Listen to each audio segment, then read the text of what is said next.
In today's Let's Marketing Talk, we're going to talk about the real behind-the-scenes workflow of email marketing, from the tools and messy execution to deliverability challenges and metrics that actually matter, and lessons learned the hard way. Welcome, Florin, to this chat. Would you like to give us a quick intro about yourself and also what do you do? Hi, Sophie. Nice to reconnect with you. I'm Florin Armasu. I'm the CEO and founder of Data Innovation. We're based in Barcelona, Spain. We have built Sendability, an agentic email marketing and CRM platform. I was managing the team at Emailing Network in the past, part of Reworld Media, an email marketing agency. We're agentic in this space. It's an overused word today, I suppose. Everybody does AI, agentic and stuff, but we really mean it in the sense of we're preparing for this change in technology, in software especially, that has two categories of users. One is real human, and another one that consumes the platform is an agent. So we've seen many different infrastructures for sending emails and sending commercial and content emails and managing these customer journeys and everything. And we wanted to build our own stack, especially because we think that nowadays is more and more possible with the open source platforms that are available. And there's so many tendencies on doing so. No? Like we're going to speak later about a concept that I just learned last week from a Gartner event called Geo Hosting. That means bringing your own stack closer to where the company is. And it makes sense in this troubled context of the world. Yeah, we'll talk later about this, which is very interesting. I know we had a chat before this recording about it, so I'm excited to move to that question. But before, let's start with the stack reality. So again, thanks, Florin, for joining this chat. And let's skip the marketing theory and dive directly into your stack, the tools that you're using. So could you tell me what specific email service provider, ESP, and other supporting tools you had open yesterday on your screen when you were getting a campaign out of the door? Yeah, so yesterday, mostly nowadays I'm using our stack, but in the past I've been working with Salesforce Marketing Cloud. I've been working with Klaviyo. I've been working with Cheetah Digital, and I manage clients that have been in many different environments. So we are working with Nestle, we're working with Brown-Forman, we're working with agencies that are spread among very multiple tools, and they are also using our stack to manage the email marketing and deliverability and to balance between what they send and how much profit is this making for their company. So a concept that we are calling profitable deliverability. But speaking about the stack, we're mostly using Multic. It's an open source marketing automation as a front that would be comparable to Iterable, to Braze, to the front, the campaign orchestrators that many people know and use. On the back side, on the delivery pipeline, the mail transfer agent, we're using Kumo MTA, which is again an open source MTA that was delivered by a team that was part of SparkPost many years ago. We also use SparkPost. We also use Amazon SES and Qmail, which is the oldest MTA that was created in '98. It's like a dinosaur in software platforms. We're having another platform called Volume Deliverability Manager Suite that actually does the orchestration of what's the safe volume to send on each mailbox provider. And I mean, depending on your deliverability, on your reputation at Gmail, at Hotmail, you cannot always impact the totality of the database that you have. So you need to select from the users that you have. I mean, the sender has the ones that are more active or less active, or more engaged or less engaged.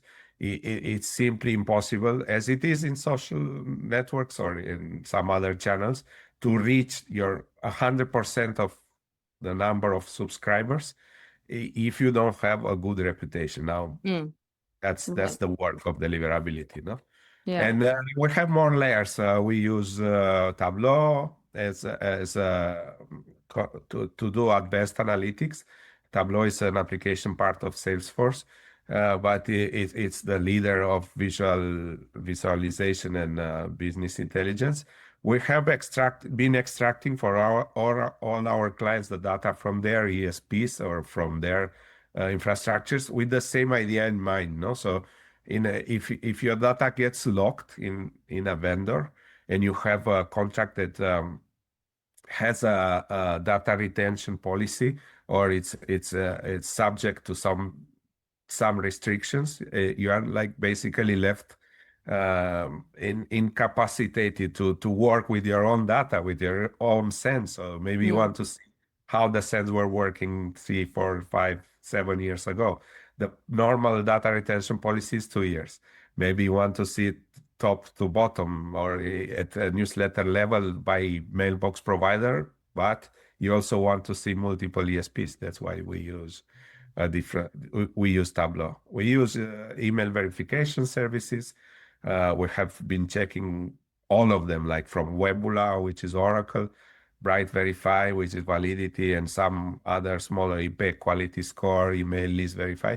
But then we developed our own stack, which would be an aggregator, and all the data that we gathered in the last 7 years. I'm using also an application that we have created to automate the content creation and distribution, which is called Brand Expand, Hmm. and that's about it. I think if I could make a recommendation here to the listeners or to the viewers, Mm. is try to integrate your tools, the 6, 7, 8, 4 tools, whatever number the tools you are using, into one. And it's easier and easier to do with AI agents because it could give you more control and more flexibility if you have everything incorporated into one dashboard. Well, that's a good recommendation. And I mean, you mentioned quite a lot tools here. Do you have any favorite tool, like an expert pick that you would recommend to our listeners? Well, for deliverability specifically, I think one of the best tools is Inbox Analyst, and it's also incorporated like Cheetah Digital uses it. I think even Oracle and Adobe now have it. The other day I was watching I was seeing a situation doing a situation analysis on Massimo Dutti, and they were also having Inbox Analyst. So it's a big tool. It's a big panel of users, and it basically allows you to see where your emails are going, and not only with seeds, because most of the tools that are out there are based on seeds, like email console, glockups.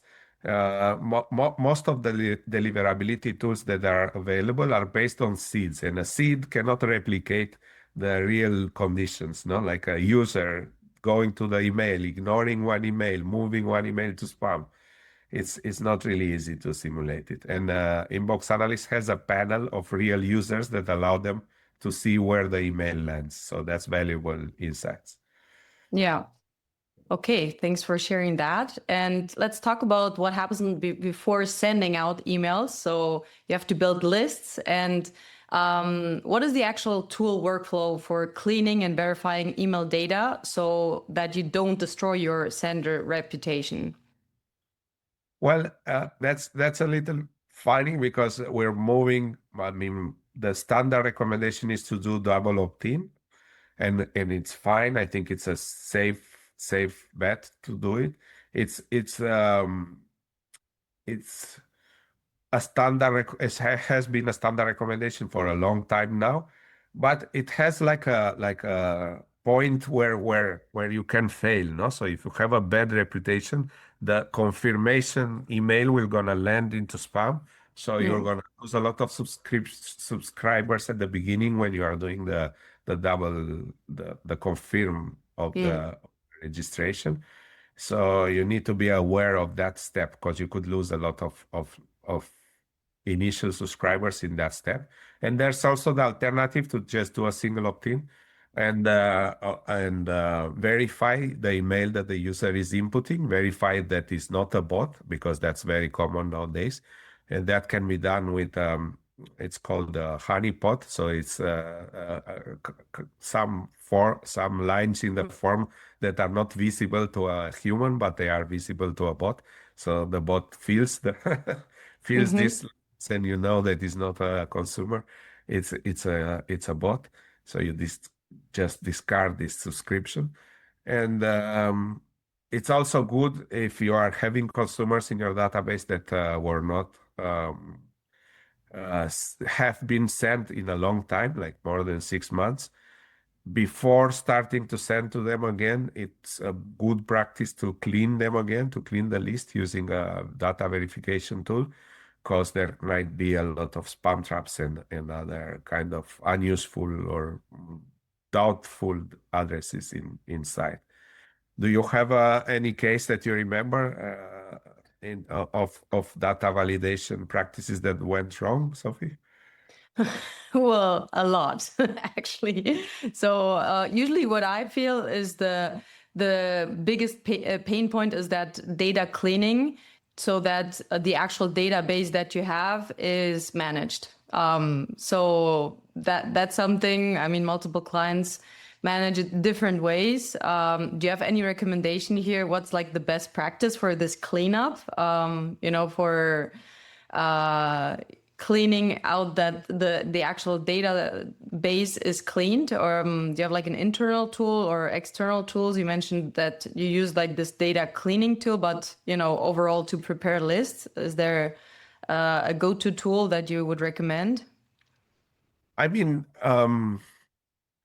you always, in my opinion, you need to apply a practicality to this because and we're gonna go into that a little bit later. I think if we speak about more in-depth deliverability, I think there's a trend to consider deliverability as uh, overlapping 100% with compliance, and as a tendency Mm, to think of it like only compliance. And the problem with this idea is that you don't think in practical terms. No, if I invest a certain amount of cents in or dollars in acquiring a new user, how much dollars will I expect from this user to bring me into the business? No, and then so we can be very lax about all these processes and to say, okay, I'll just discard 80% of the users is fine. It's not mm, fine because user acquisition is very costly. So it's yeah. better to of course, you should try. Most of the tools classify the cleaning in three segments, which is valid, invalid, and in between, called gray list. So a gray list is back a non-response practically. There are domains that are configured to accept emails from any type of, I mean, with to any type of left part. So it's called OK for all. So even Hmm. if I would choose to check Sophie at Yahoo, for example, or Sophie Stephen at Yahoo, or Sophie Stephen 2048 at Yahoo. In all three cases, I will get the same answer, okay for all. No, so that's not really a useful answer. You cannot do Mm, anything with that. But then when you send the first time, you differentiate between the bounces. So the ESPs, the mailbox providers are practical, and they'll tell you this recipient does not exist. So you need to eliminate it fast from your list. What I'm trying to say, there's cleaning solutions. There are mm, many. yeah. Bouncers, Zero Bounce, Webula, Bright Verify, yeah, whatever. You can use ours. That's an aggregator of different tools and plus our historical data, Hmm. sendability, verification. And but the important thing is don't be mad about it. Don't eliminate everybody. You just give yourself a chance because you invested in acquiring that user. Mm. Yeah, it's a fine line, as you're saying. It's how to walk these gray zones between deliverability and the legal aspect of sending out emails. So, yeah. Yeah, and maybe I don't want to like sound that I'm encouraging people to do to buy lists or whatever, which is a Hmm. problem in this space. This is not at all what I mean. I mean, if you have but there's a lot of technical infrastructure problems that could seem make you lose database, and you cannot lose what you have acquired, what's your most important asset, to very fast without even trying to activate them and to get some revenue. Yeah. So we're moving from the list building and list cleaning into the actual process, so the execution and also the failures.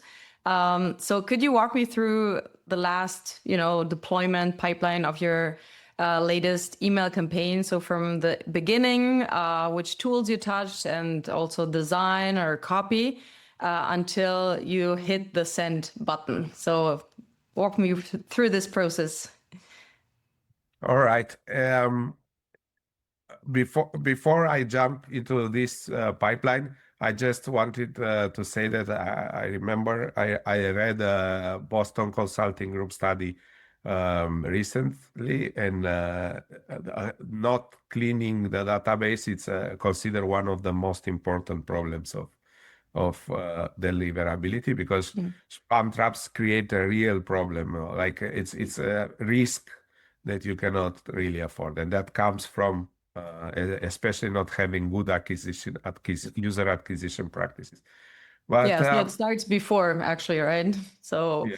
actually the performance and the success of an email campaign depends on how you acquire the user. So once you have acquired the user, yeah, what happens then? So yeah, most of our clients, and I would use an example of a very well known, fast moving consumer goods company that we work with here in Barcelona. The first thing, the strategy around sending emails is has basically three main types of journeys. One is activation. Activation means that you are sending different types of content, from a welcome email to different types of interactions with the consumer, where you try to get to get them interested into your CRM program or email program. No, and so this is a tier of consumers that you don't really know about them. You just know that they are new to your program, and you don't know especially what they like. It's not really easy to personalize the content, except based on geodemographic data. And yeah, so you need to think really strategically about this welcome or activation series, how you construct it, how much time you leave between impacts, and yeah, it's all about more less about instinct, more about observable data, because there are series that work better, and you would consider them not so good at the beginning at first sight, but you're not the average of your list, so you need to judge based on what the consumers tell you, no? Hmm. The second type of customer journey is about users that are very engaged with you. So let's say the clickers, the openers, the ones that are really interacting with what you are sending, and that should, in theory, amount for a high percentage of the daily volume that you are sending, and you also, in these cases, in these tires, you need to think about relevance, no? What are you sending? I mean, the biggest error most company do is just communicate what they want to sell, no? And sometimes you need to think at the other end of the line, there's a person and they are interested in different stuff. You can inform them, you can entertain them, you can engage in so many different ways with them. So it's very similar to real life. You cannot go on the street to say to somebody, you know, you want to buy my product. Then nobody will buy you. Everybody, you need to first get to know you, why they need the product, how is the product different than other product or services that are available on the market, and that, no. So this is the phase where is the exploitation phase. No, you have an asset, the active part of the database, and you're sending emails or doing other types of messages, SMS, WhatsApp, whatever is in your CRM, specified with the objective of making money, no?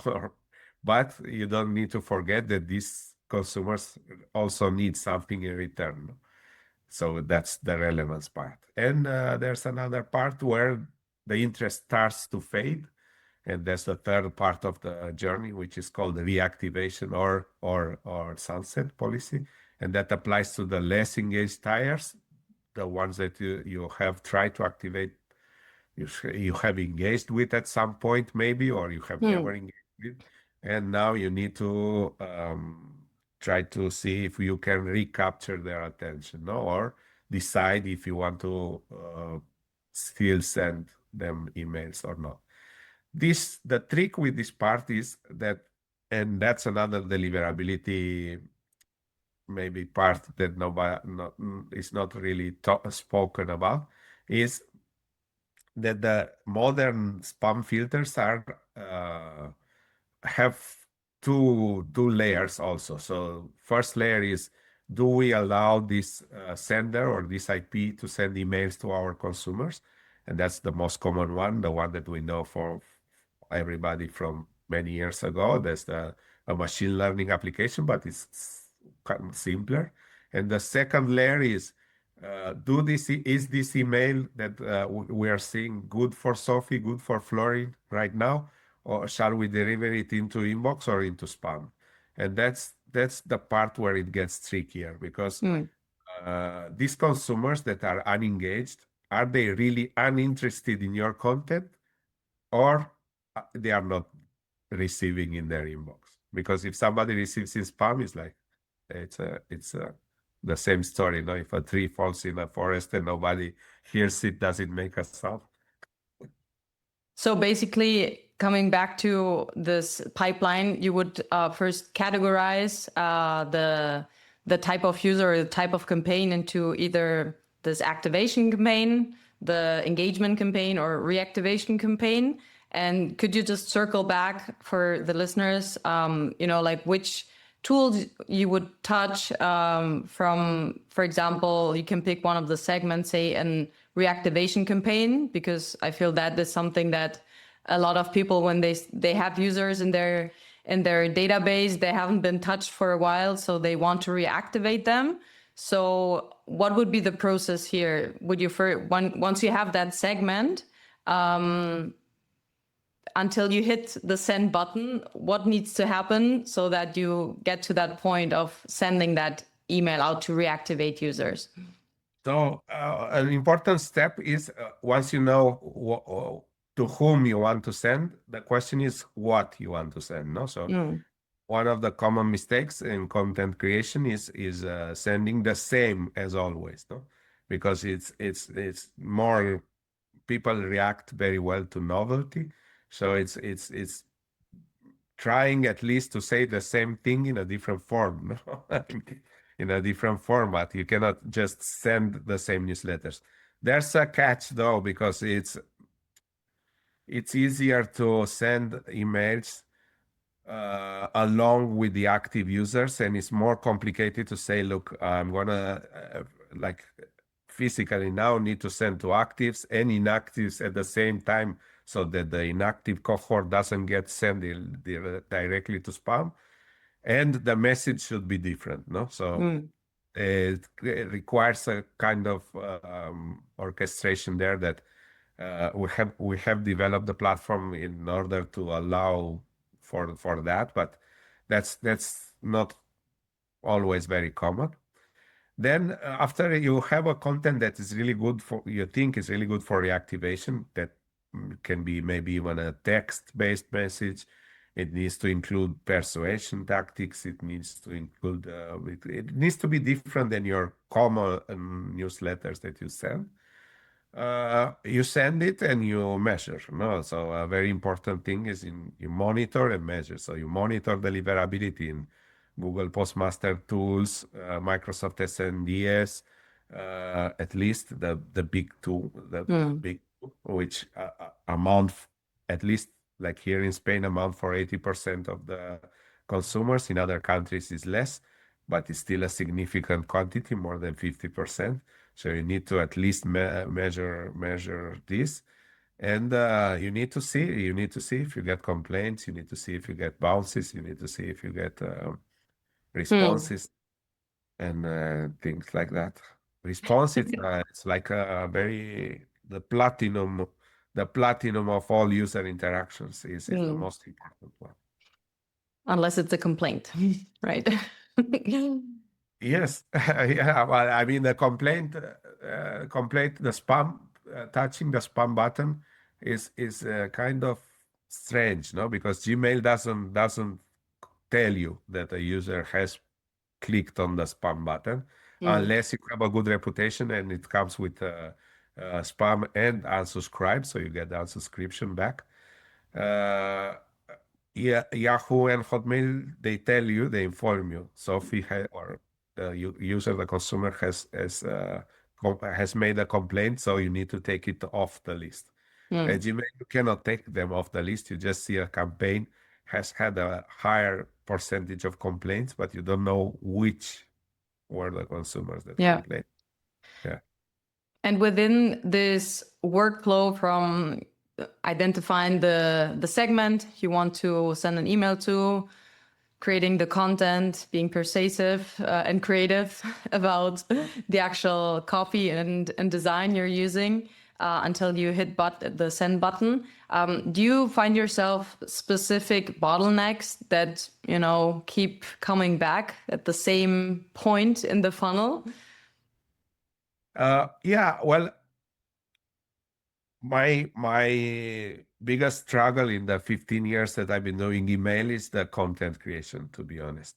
I mean, infrastructures, the platforms are really built to help at any stage of this funnel, of this pipeline. If you do a little bit of integration, you have all the data where you want it. But content is still hard. It's becoming easier now with all these AI tools and all these AI content creation platforms. Still, email, if you know, Sophie, was it, it doesn't have a unified language, no? So email is HTML, but the HTML is displayed differently in different providers. We used to have a very big provider called Litmus that was guaranteeing that the email is more or less visualized the same as in all types of browser plus device that they use. And also it came out now with the dark mode. There's so many different possibilities that the logo doesn't appear well on top of a dark background, or because it doesn't have an outline and stuff like that, and it gets the same color as the background. So for me, the content creation is where companies need more help. They usually work with external providers. But the good thing is that it's becoming easier and easier to use agents and to create a quality HTML that gets delivered well in all parts of infrastructures. And we have our tool called Brand Expand that creates automatic contents that can be published on the web, on the social networks, LinkedIn or Instagram, or inside send by emails. Yeah. Okay, perfect. And moving into the failure section, do you have any story about an email automation migration or campaign that completely went wrong? And in case so, what broke and how did you fix it? I mean, I have a real story that affected a lot of consumers. Again, from the fast-moving consumer goods company that we work with here in Spain, and they did a reactivation campaign through their creative agency Ogilvy, and they just sent it to everybody because they wanted to. The email was good, so they thought it's gonna be good for everybody to receive it. That's not a very good practice because there's a guardian between the brand and the consumer, which is the spam filter, no? So sending to too many inactive or unengaged recipients at once will only guarantee you damage your reputation. And that's what they did. So they were basically got blacklisted or at Hotmail, and that represented 35% of their database. And if they would have continued to be blacklisted after a while, it could have been a big problem for them. Like a year of blacklist at Hotmail would have meant at least 5 million euros in terms of money. So it's we're talking a lot of money, and that's actually what I'm talking always about deliverability. There's sometimes these failures are silent, so you don't really realize that you have a problem at a mailbox provider level, and you only if you look in comparison with the other ones. Hmm. So compare what's the open rate, what's the click rate, what's the bounce rate, what's all the main KPIs at Gmail, at Hotmail, at Yahoo, at all the other ESPs. You can realize that you have real problems in one of them. So we started working with this company because of this problem, and we've been working for the last 6 years. Then there's more problems to solve. There's always more problems to solve. One other common problem that I see all over, and that's really like sad sometimes when it happens. There's a lot of platforms that offer shared IPs, which is means that the sending IPs is shared between many senders. I saw the other guy, company, small company that was um, like a psychologist platform. So they had they've been sharing their sending IPs with 2,000 other senders. If some of these senders are misbehaving, which is called a bad neighbor problem, you can do everything perfectly and you have bad deliverability because your sender reputation is good, but the sender reputation is constructed with the sending domain and the IP. So if the IPs have bad reputation, part of your emails go to spam. So that's a little bit my story. If you Okay. want another one, the Mail Apple Privacy MPP that was launched in 2000 October 22 created a lot of problems to a lot of marketers because it inhibits the possibility of doing send time optimization and stuff like that. Um, Basically because every email you send and it's and the user has Apple device, an iPhone or iOS, and they consult the email on that. The email is pre-cached by Apple. Mm. So when you send an email, you automatically get back an open. That drives the open rate in iCloud or some other domains to 100%, but it does not only affect iCloud, it affects Gmail, Hotmail, all the other, if you are reading them on an Apple device. So that creates a problem. Open rates have raised a reason in the last year by a lot. Like there are companies that now are at 60% open rate on average, and it's not real. it's it's Yeah, because I mean, metrics obviously depend a lot on how you read them and what's behind the metrics. So moving into that part and also deliverability, I mean, that's like the big topic, I feel, of this conversation. yes. which keeps getting harder. Also looking into the recent updates of Google and Yahoo of inbox protections. So do you have any obscure settings, like specific settings that you can monitor, or that ensure like tools to make sure that they actually hit the inbox and not end up in spam folder? I mean, I already recommended the Google Postmaster and Microsoft SNDS, and I think that it's very important that you use these two tools that are official from Microsoft and Hotmail to get an idea about where you are, and then you can use any other tool from Sendability to Inbox Analyst to what other tools are there, lookups and whatever. But in the end, delivering emails is like it's a multi-variable problem, no? So how much can you influence the positive signals? How many positive signals you can give a mailbox provider, and how few negative ones you show, no? So that's where you have some degree of control, no? If you are um, diminishing the negative KPIs, the negative signals, you're gonna improve your reputation and you're gonna do more business with your emails. And I wanted to touch just a little bit on the signals. No, for many years, I was focusing on clicks, which is a good level of engagement. So if a user is engaged, they click in your emails. But recently, I realized that I somehow forgotten. I mean, that was really what was done really a lot in the past. This asking the user to add you to their address book.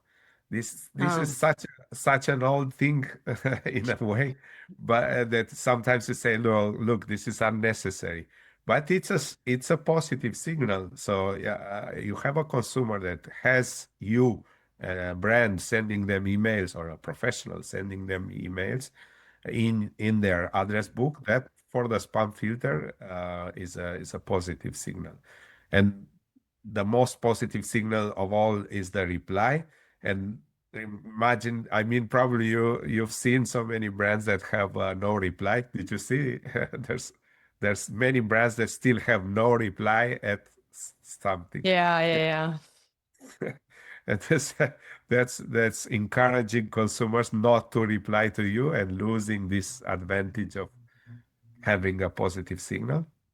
yeah. Okay, so that would be like the two main metrics that you actually like care about, also within like this Apple Mail privacy protection, where you don't have so much reliability on open rates. Would those two metrics be the ones that you care the most about? Yeah, yes, these are two metrics that I care a lot, that they are not so much of a vanity metric like Mm. open rates. We also do care about some metrics that we can't measure, but it's yeah, I just made an explanation that is not logically consistent. So the metric would be get out of spam. It's not easy to measure how many people just Hmm. took the message out of spam, but you can infer it from having a consumer not interacting with your emails, and then suddenly they start engaging again. Hmm. There's other metrics that are really important, and I was uh, thinking about this a lot, like revenue per email sent. You know, Hmm. there's many companies that don't track that, so they track the cost because you sometimes pay per contacts stored, or sometimes paid by volume, but you don't track the revenue that each email that you send is bringing to your company. I would also consider a very important KPI, and it's actually part of our health score, is the active database growth rate. So very similar to Mhm. monthly active users, no? Did your overall reach increased or decreased by sending this campaign, no? Mm. If you if your database is decreasing, that means that you are overly conservative. You don't try to reactivate so many users, and you are very precise. You send, you deliver perfectly a very small quantity of emails, but eventually your database will gonna go to zero. So it's Mhm. not the case. Complaint rate, I told you, you will need to measure it by email provider because Gmail only communicates that at campaign level. So you have in Postmaster tools, you have this KPI is shown there as and it's only show the total sender complaint rate Mhm. and by campaign.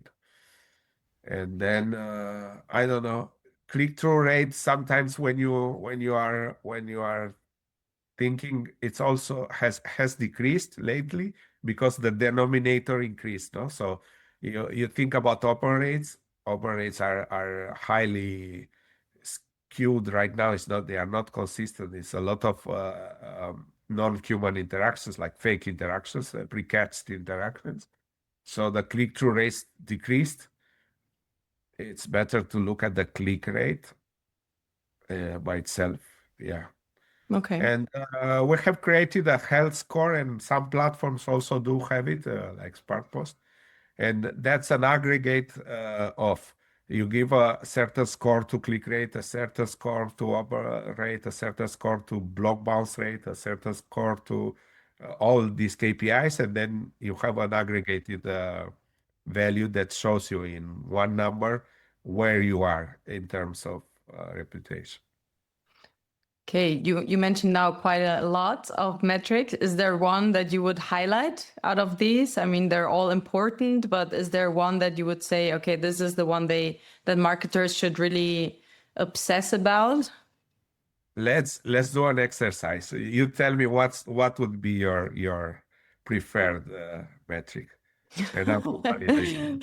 Well, I mean, you're the email expert. I mean, I'm a performance marketer, so for me, obviously, it would be interesting to see, depending on the goal of the campaign, what would be my goal if it's informing. Also, depending on the segment, if it's activation, engagement, reactivation, probably it would be a different KPI. Usually, from email campaigns, it would be kind of the ratio of people opening. So understanding out of all the emails that you send, how many opens did you get and how many clicks or engagements. So looking at this ratio, so you can compare it within your email campaigns. But obviously, I mean, if you can tell me like the revenue of an email, that would be super interesting for me to understand how to measure that. It's true. You know, we never solved correctly the attribution problem. So Mm. we sometimes between channels, like you're a performance expert, and performance basically deals with search, with social, and with display, no, and not that much with email and other channels. But Mm. actually, there's a degree of interaction between channels, and there was many years ago the position called integral marketing communication, no, like omni-channel. But since we didn't solve quite well the attribution problem, sometimes we forget about that. But to answer your question, because I am not going to another territory, for me, one metric that is very important and we never think about it in a daily basis is this open like activity, not open activity expansion. So are my email touching and have being engaged by a higher percentage of the database during the month? So what you ideally want to see is that the brand, the communications that you send are eventually touching all the database that you have. No, so you can't impact all the inactive users. Sometimes the inactive percentage of a database is big, it's like 50% or more. But ideally, what you want to see is that your emails are being read and consumed by a higher percentage of your database in time as the time passes. Because that means that, I mean, you work a lot to create the content and to send it. If the circle of the consumers that engage with your contents is shrinking, that means either you have a deliverability problem or you're not doing a sufficient enough a good strategy of expanding your database. Okay, so it would be basically the percentage of users engaging with your content throughout your whole database. So the more people engage with your content over time, the better. Exactly. That's exactly the one. Okay, perfect. That's the golden. I'll take that one. Just to wrap the part of deliverability up and then move to the last chapter. Do you have any story about deliverability? We talked a lot about it, but also in the realm of AI, how these two interact and how they affect maybe the audience. Well, yeah, I do. Thank you for the question. It's really interesting. The deliverability with AI, people that are working in deliverability are kind of scared of the newest changes, like the Gmail resuming the content of the email. So thus the consumer doesn't go to read the email because they just have a 2-3 lines description of what's inside. No, it's like a more advanced preview. But what I actually think that the real danger is, and it happened, I tested it by uploading all the deliverability documents that I could find from big senders like Salesforce to Mailgun, Spark Post, and all the other ones. Then from agencies, then from deliverability experts, and finally even researchers, if you can believe it. There are PhDs that study in their doctorate how spam filters work and what's relevant or not for the consumers. And the answer came back from I tried it with Gemini. I tried it with different LLMs, with ChatGPT and also with Claude. And the deliverability rules that they deliver by analyzing, I think the total was 750,000 pages of deliverability knowledge, and it looks like compliance. So don't do that, don't do that, don't do the other. Stick to the very most active pieces of your database. And I think that overlapping deliverability with compliance is not the way. It's not the way, because if you don't produce revenue for the and profit for the business, I mean, you can be as strict as you want. And then there's an asymmetry between email.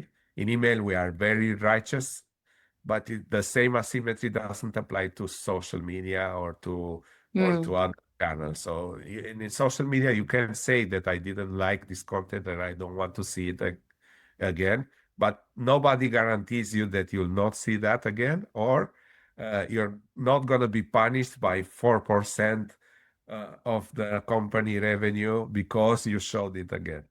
That doesn't happen. So, yeah. So basically, the AI output was to have to follow the legal rules to the thumb. Is that I mean, the outcome? if the recommendation is when you will have zero spam. when you send zero emails. Yeah. If you don't send any emails, you don't have any complaint. Mm. Then, for example, spam filter, spam guidelines. It's Gmail is dangerous is above 0.3%. And then you have some ESP telling you, oh, you have a very high complaint rate. It's 0.15. And so, I mean, Mm. even Gmail doesn't seem to be bothered by that, and you are bothered by that. It's strange. It's strange. I Yeah, think it's we're kind of like the analogy is like, okay, if you don't want to make mistakes, don't work or don't do an email campaign, right? yeah. I totally agree with that. With that point of view, it's like the one that doesn't do mistakes probably doesn't do any work. Yeah. Yeah, well, that's interesting. Thanks for sharing that. And yeah, also moving into a little bit the industry reality and trends. We talked a little bit about the beginning, on you know, your insights with the Gardner study. But first, let's talk about your personal, you know, experience. Looking back at sweats and maybe tears of your 15 years of career so far. Is there like a single most important, maybe painful lesson that you've learned about doing email marketing the right way? I mean, yes, there is, and it's kind of sad, no, because most deliverability problems are sometimes invisible. I spoke to many companies that they were not aware that at Outlook they could do it way better, or at Gmail they are not doing it really well and stuff like that. Because it's not like in Google search where you can say, yesterday I was on page 1 or 3 or position, very high position, and today I'm not appearing in search, or I'm on page 5 or 7. And so deliverability is sometimes treated like a responsibility of you work with Salesforce, thus you have a very good deliverability. And I can tell you that it's not like that. So you can work with the biggest, best infrastructure there is. It also depends on your strategy and on your knowledge. I had I have spoken several times with the deliverability architect at Salesforce, and he was kind of surprised that I know a lot of things. And it's you need to the painful lesson is this: you are having silent problems until one day where you can't deliver anymore, and changing IPs, changing domain, changing ESP is hard. It's 3 months. It takes a lot of money, and you can even go to the saddest lesson that I learned is I had sometimes heard we're not doing email anymore. It's too hard, and we are not getting so much money out of it. Hmm. Email, it's a very old channel. It's an interesting channel. It's 50 years old. And the first email would be probably considered today as spam, because there was a guy selling computers and he sent an email to 14,000 other users, and he sold, I don't know, 90,000 in email in hardware, in PCs. Uh, but it's still a good channel, and it's at the middle of the other channels, so it's a good identifier for social media. You create social media with an email or with a phone Hmm. number. You can use it as a SEO purposes. So if you have a very good keyword strategy, you can also apply it in email and insert the same keywords in your copyright or in your copy of the emails. If you have an e-commerce, let's say you sell on Amazon or sell in some other parts, or you have a YouTube channel, no? Sometimes when you're launching a new product or a new content, email is really good in those very first moment of the new Hmm. product, the new campaign. If you have a group of users that have really engaged with that category or product, and you send them an email, they could really help you in other channels. So you don't measure the revenue in email, but you get it, you get quite a start, no? Like jump starting a car engine. Email is very good at that. Yeah, do it smart. There's gather channels as well. I think it's how you use it. So yeah, thanks for sharing that. And we spoke a little bit about your AI experience, but also looking into trends, we see AI is rising everywhere, where everybody is using it in copy. It's changing how the industry operates, also how we build email marketing systems. So how do you adapt to this changing of how AI, like gets into the industry framework? How are you changing your work? How are you adapting to this AI trend? I will answer, but I will start if you allow me with the so we can establish a baseline. How do you use AI for emails today? Are you How using do it? I use it? Yes. Well, I think the typical spell check is very useful. Content ideation, subject line, A/B testing variations. So as a brainstormer, I think it's good for copy, let's say, for email copy. I mean, you mentioned two of the ideas and the use cases that I see, and I think they are the most important ones. So content generation. Uh, there was a company that I think still exists, and it's a big one called Frasi that was doing email subject lines with AI. That was, I mean, AI, it's different types of algorithms. No, they were doing machine learning years ago, like 10 years ago, and now probably they are doing much more advanced stuff. And but that I think now you can use AI in all parts of content generation, from subject to inserting the right keywords for the right category of users. For personalizing, it's way more advanced nowadays. Uh, I Without doing so much self-promotion, our tool brand Expand is doing a lot of AI content creation for different phases of the funnel of the customer journey. And I think everybody should use or there's Jasper, there's Contents AI, there's a lot of platforms that can create content that you can use in email, and they are all with AI. Then a level that and the strategic co-creation, let's say, so the idea to think, okay, I have this objective in mind. What would be the strategy how it would be to execute it in email? I think the AI is very useful at this stage. And you mentioned this use case, and I think many people think about that. There's a funny thing.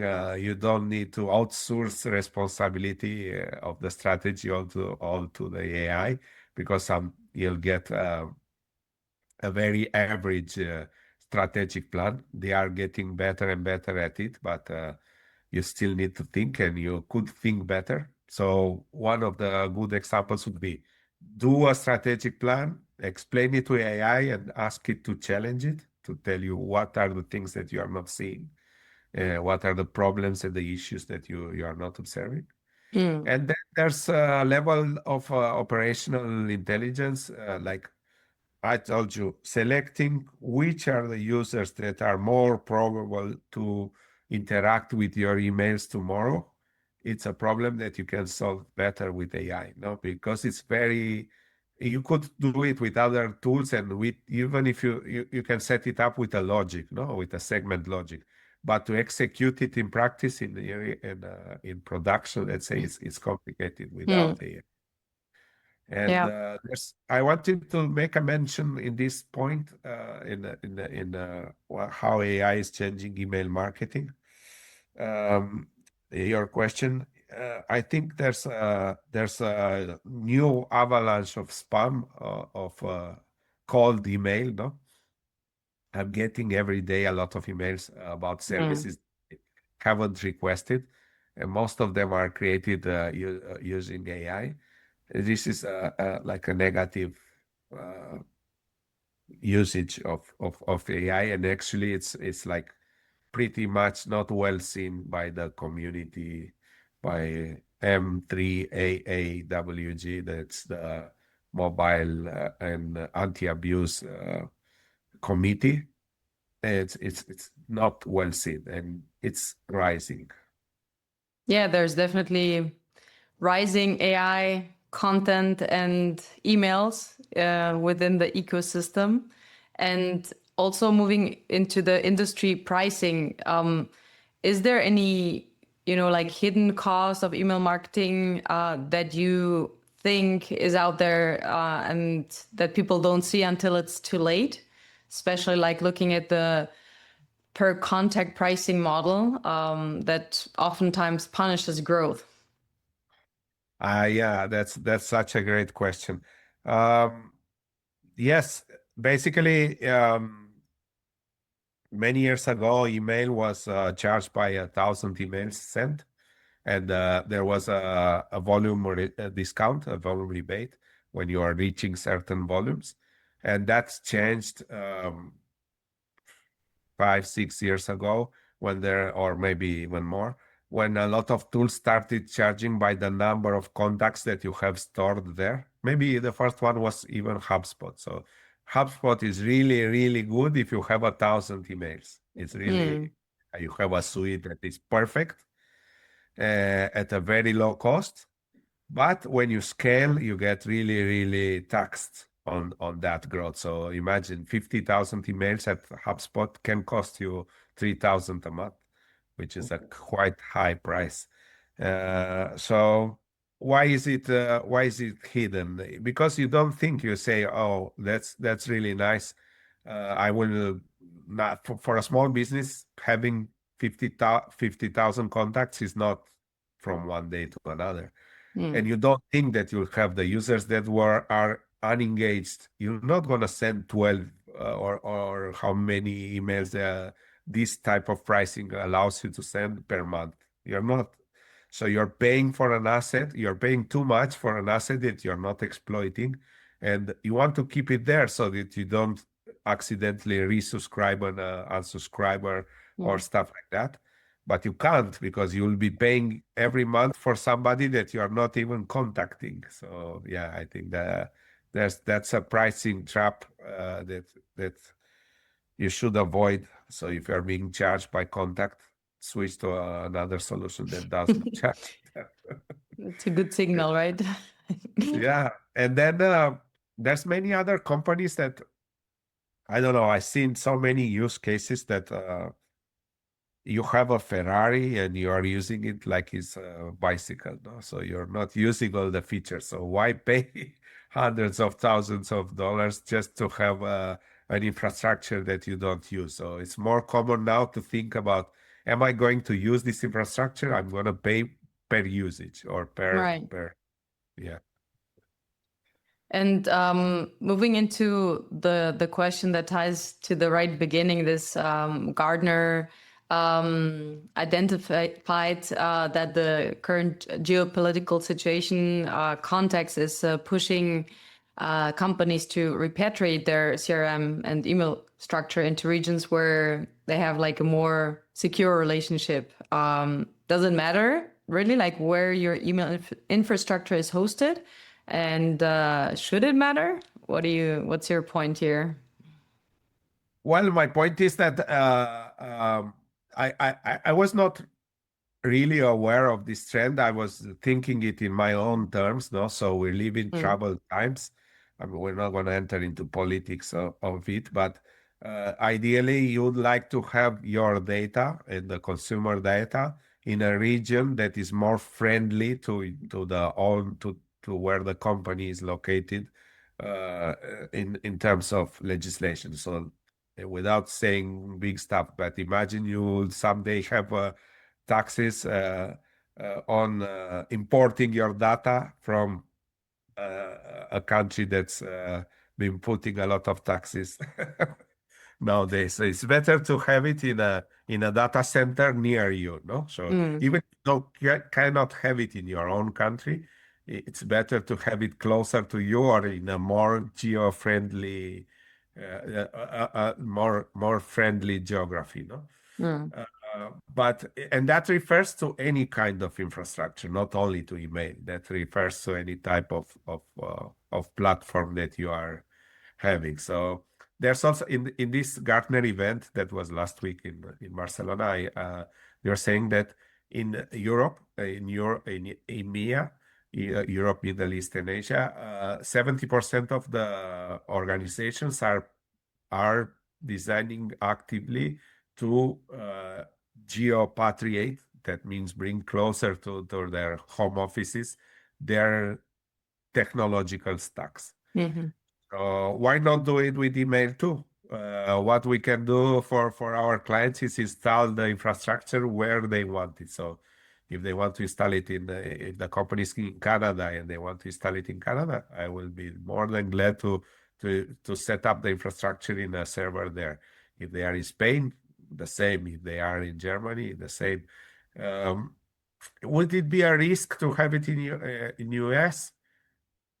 Well, it's not a risk in any way. Gmail and Hotmail, the consumers, to be honest, are the ones that have their inboxes all over the world. So if you have a Gmail address, it's more likely that your data is being stored in US or processed by US, although there's so much concern about data transfer and personal data transfer, you still accept these terms because there's no other solution, no? Yeah. And that's it. But I think it's a good idea, and we need to consider it. I mean, if you could set up a lean, independent email infrastructure close to you and even owned by you in a server owned by you, would it be smarter or not so smart? So if the answer is yes, talk to us. Then go for it. Florin, we're reaching the end of this conversation. Is there anything else you would like to share? Where can people find you and find more about your work? Yeah, thank you. Thank you very much. I feel that I didn't ask you enough questions. Well, it was the interview about your field, not my field, so that's okay. Well, we need to do the performance interview. Okay. The reverse challenge accepted. The reverse roast. Well, you can find us at sendability.com, which is our platform that we have been launching it this year, although we have been speaking about it for a long time. You can find us at the Deliverability Summit in Barcelona. It's in a month, less than a month. I'm gonna give a speech there. It's at La Pedrera in Barcelona, and all deliverability experts of the world are coming. There's actually a very nice series of events organized by Andrew Bonner and Nelly Bonner called Email Festival. And it has a Sender Symposium. It has many other events there. I'm going to be at Web Summit in Vancouver in May and in Lisbon in November. We are a beta startup. We're not actually so much of a startup anymore because we're a specialized technology infrastructure provider, and we have some years of experience. But yeah, we're gonna be there. And also, many people contact me on LinkedIn. Please do go ahead. If you have a domain or an IP that has a reputation problem, or you just want to know how you are doing, it's not so complicated for me to take 5 minutes away and answer a request like that. So no strings, no cost, just shoot me a question and I'll answer. Perfect. We'll tag everything in the description of this video so people can find you. And yeah, thank you, Florin, for this chat full of insights and chat about deliverability, and hopefully a lot of users will have a better idea of what's going on in the world of email marketing and email infrastructure and where we're heading. So that's it for today. Thank you to our Thank you very much, listeners. Sophie. Yes, thank you. And yeah, if you found this useful, please feel free to share it, tag it, and see you next time.